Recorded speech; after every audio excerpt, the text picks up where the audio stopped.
Hello everyone, welcome back to my channel DPSC diaries. तो आज मैं कराने वाली हूँ मैथमेटिकल एक्सपीरियंसेस सॉल्व पेपर को सॉल्व कराऊंगी मैं। जो मैथ्स का है डीपीएससी फर्स्ट ईयर का पेपर, उस पर क्वेश्चंस जो पूछे गए थे उन्हीं क्वेश्चंस को मैं इस पर सॉल्व कराऊंगी।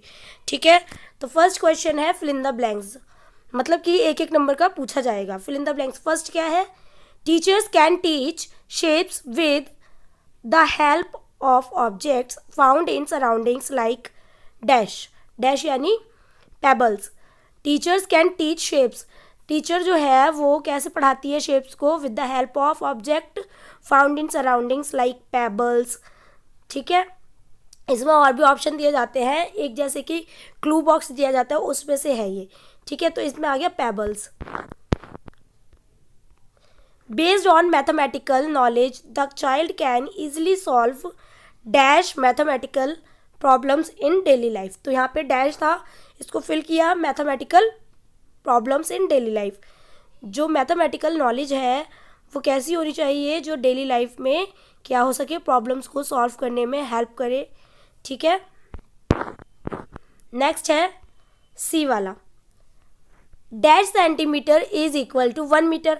ऐसे क्वेश्चंस आपसे एग्जाम में पूछा जा सकता है कि ये तो कितना इजी है कि 100 सेंटीमीटर में 1 मीटर बनता है ना, तो आपका क्या होगा? 100 सेंटीमीटर। क्लू बॉक्स था, क्लू बॉक्स में सारे ऑप्शंस दे रखे थे, तो मैं आपको एक बार शॉर्ट वीडियो में पीडीएफ दिखा दूंगी जो इसकी है मैथ्स के पेपर की, आप उसमें देखना, ऐसे ही क्वेश्चंस पूछे गए हैं।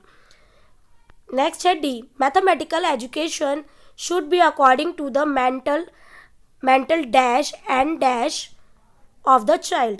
यानी कि mathematical education should be according to, कैसी होनी चाहिए मैथमेटिकल एजुकेशन? उसके बच्चे के इंटरेस्ट पे और उसकी एबिलिटी के अकॉर्डिंग। ठीक है, नेक्स्ट है E, the foundation of mathematical knowledge is the dash concept.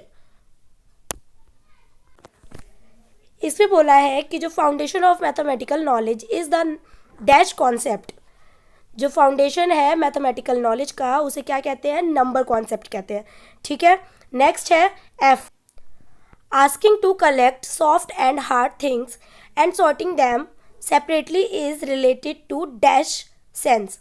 बच्चे से जैसे आप पूछते हैं कि कलेक्ट करते हैं कोई सॉफ्ट और हार्ड चीज़ को, ठीक है, उसे फिर आप बच्चे से पूछते हैं टच करवा के, मतलब बच्चे से पूछते हैं कि ये क्या है, तो आप क्या बोलेंगे? उसको टचिंग सेंस बोलेंगे। ठीक है, नेक्स्ट है difference between two pictures is an activity related with dash discrimination. जब दो पिक्चर में आप डिफरेंसेस पूछेंगे तो ये एक्टिविटी किससे रिलेटेड होगी? विजुअल डिस्क्रिमिनेशन से। ठीक है, नेक्स्ट है वेरी शॉर्ट आंसर। अब ये दो मार्क्स के क्वेश्चन होंगे जिसको आपको बताना होगा। फर्स्ट क्वेश्चन है activity for developing estimation ability. आपको बच्चे से एक्टिविटी करानी है जिसपे उसकी एस्टिमेशन एबिलिटी क्या हो? डेवलप हो। Teacher keeps some objects like marbles और pencils in bowl and ask children to guess the number of objects.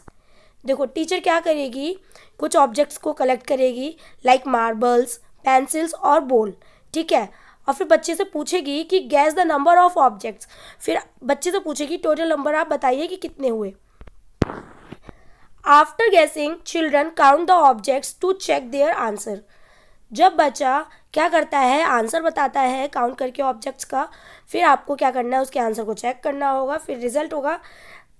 This activity develops estimation ability, observation and thinking skills in children. ऐसी activity से बच्चे में estimation ability develop होती है, इसे observation और thinking skills भी डेवलप होती है बच्चे की। ठीक है, नेक्स्ट है question number second. Question number second में पूछा है approximate discrimination of large number. Discrimination of large number का बताना है आपको। Approximate discrimination means the ability to identify which group has more or fewer objects without counting। approximate discrimination मतलब ability to identify, बच्चे में ability हो वो identify कर सके कि which group has more, मतलब कि कौन सा ग्रुप ज़्यादा है और ग्रुप में ज़्यादा या कम, कम और ज़्यादा का कॉन्सेप्ट समझ सके। ठीक है, ऑब्जेक्ट्स विदाउट काउंटिंग, बिना काउंट करे। ठीक है, एग्जाम्पल जैसे कि teacher shows 2 groups, teacher 2 group दिखाता है, उसमें दो ग्रुप दिखाता है बॉल्स के. Ask children which group has more balls. फिर पूछते हैं टीचर बच्चे से कि आपको बताना है कि कौन से ग्रुप में ज़्यादा बॉल्स हैं. This helps children develop number sense and comparison ability. अब ये क्या करता है, बच्चे में नंबर सेंस को डेवलप करता है और कंपैरिजन एबिलिटी भी सिखाता है बच्चे को कि कैसे करना चाहिए. Next question number 3. Everyday experiences for heavy and light. ठीक है, everyday experiences for heavy and light. Carrying school bag children understand heavy and light wait. अब इसमें पूछा है कि एवरीडे के जो एक्सपीरियंसेस होते हैं, मैंने ये वाले करवाए हुए हैं, हैवी एंड लाइट बच्चे को सिखाया. तो बच्चे को स्कूल बैग कैरी कराएंगे. Children understand heavy and light weight. Holding fruits और vegetables helps them compare weight. बच्चे को फ्रूट्स और वेजिटेबल्स क्या करवाएंगे, पकड़ाएंगे. जैसे कि बच्चे को कंपैरिजन सिखाएंगे वेट का. ऐसे उसे, जैसे एक हाथ में आपने बॉल दे दी, एक हाथ में आपने क्या दे दिया, बड़ी बॉल दे दी. ठीक है, बास्केटबॉल दे दी. तो उसमें क्या होगा, वजन और क्वांटिटी उसमें सब कुछ चेंज हो जाएगा. तो बच्चे में क्या होगी, वेट की एबिलिटी आएगी, कंपेयर करना सीखेगा वेट से. नेक्स्ट है these experiences develop understanding of weight concept. ऐसे एक्सपीरियंसेस से बच्चा क्या करता है, समझता है वेट का कॉन्सेप्ट. बच्चे को समझ में आता है कि वेट का मतलब क्या होता है, वेट को हम कैसे देखते हैं, कैसे मेजर कर सकते हैं, कैसे समझ सकते हैं. नेक्स्ट है question number 4. 2 reasons of disliking mathematics, fear of numbers and calculation. 2 reason पूछे हैं बच्चे से. इस क्वेश्चन में 2 रीज़न पूछे हैं कि disliking mathematics, fear of numbers and calculation क्या क्या है, कैलकुलेशन क्या क्या है. Lack of interesting activity in teaching.